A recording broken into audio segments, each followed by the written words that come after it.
New York AP. When he was elected 2 years ago as Manhattan's first black district attorney, Alvin Bragg spoke candidly about his unease with the job's political demands. As you come on to the page, kindly hit that like bell and subscribe to the channel if you haven't done so as yet. Also turn on your notification bell so you can be notified when I upload the next video. Thank you.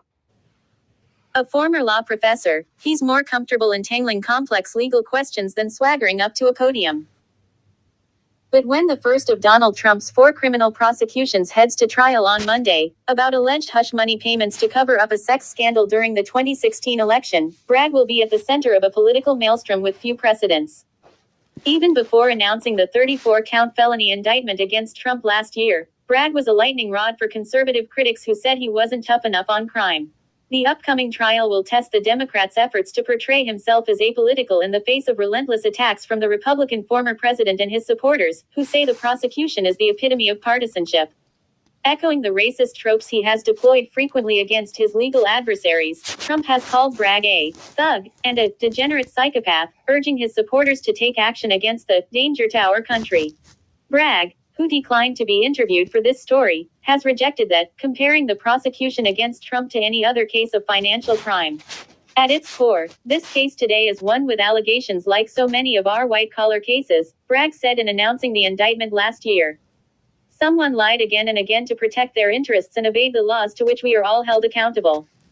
The first ever trial of a former U.S. president will feature allegations that Trump falsified business records while compensating one of his lawyers, Michael Cohen, for burying stories about extramarital affairs that arose during the 2016 presidential race.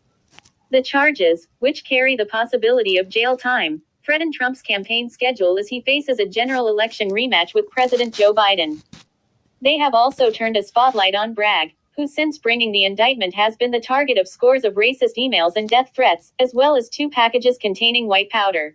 Because he is the first to get Trump to trial, and because he's been successful so far, the level of hate pointed at Bragg is staggering, said Norman Eisen, a senior fellow at the Brookings Institution who served as special counsel in the first impeachment trial against Trump. The threat level is just off the charts. Citing Trump's threatening and inflammatory statements, Judge Juan M. Merchan imposed a gag order last month that bars Trump from publicly commenting on witnesses, jurors or others involved in the case, though not Bragg or the judge personally. Attorneys for Trump have sought to reverse the order, seizing on the issue as one of several arguments for delaying the trial. The 50-year-old Harlem-raised Bragg got his early political education during visits to the city's homeless shelters, where his father worked. He said he was held at gunpoint 6 times while growing up, 3 times by overly suspicious police officers, and once had a knife held to his throat. After graduating from Harvard Law School, Bragg began his career as a criminal defense and civil rights lawyer, later joining the federal prosecutor's office in Manhattan. As a top lawyer in the New York Attorney General's office, he oversaw investigations into police killings in a lawsuit that shut down Trump's charitable foundation. Though he said he had little interest in elected office, Bragg joined a crowded race for Manhattan District Attorney in 2019, running on a platform of justice and public safety.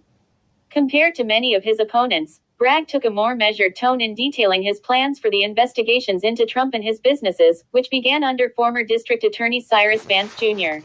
Once in office, Bragg surprised many by pausing the criminal investigation into Trump, leading to the resignation of 2 top prosecutors who had pushed for an indictment. When he resurrected the case last April, the charges of falsifying records were raised to felonies under an unusual legal theory that Trump could be prosecuted in state court for violating federal campaign finance laws. Some legal experts say the strategy could backfire. It seems a bit of a legal reach, and the question is why are they doing it? Said Jonathan Turley, a professor at the George Washington University Law School. It can be hard to escape the conclusion that this effort would not have been taken if the defendant was not Donald Trump. Others have blessed the legal theory, including a federal judge, Alvin Hellerstein, who wrote in a decision last year that the law did not provide exceptions for election-related activities. From his first days in office, Bragg found himself under a barrage of criticism over a memo instructing prosecutors not to seek jail time for some low-level offenses. He walked back portions of the directive amid fierce protest from New York Police Department leaders, conservative media and some centrist Democrats, though he later said he regretted not pushing back more forcefully. For many on the right, the image of Bragg as a poster child for Democrat permissiveness stuck.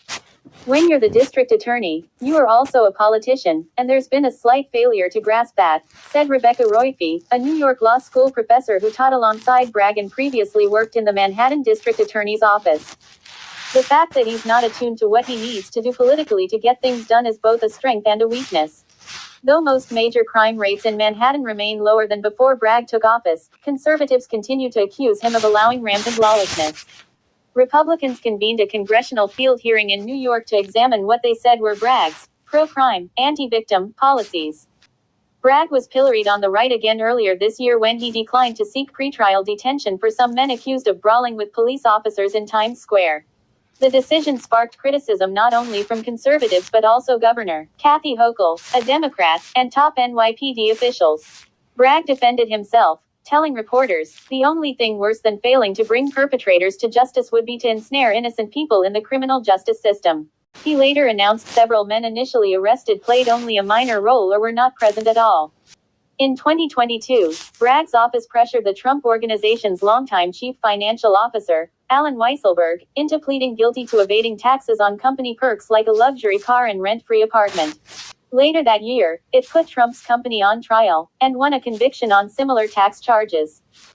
After that, Bragg convened a new grand jury, securing the indictment accusing Trump of falsely reporting payments to Cohen as legal expenses, when they were for orchestrating payoffs to porn actor Stormy Daniels and former Playboy model Karen McDougal, to prevent them from going public with claims they had extramarital sexual encounters with Trump.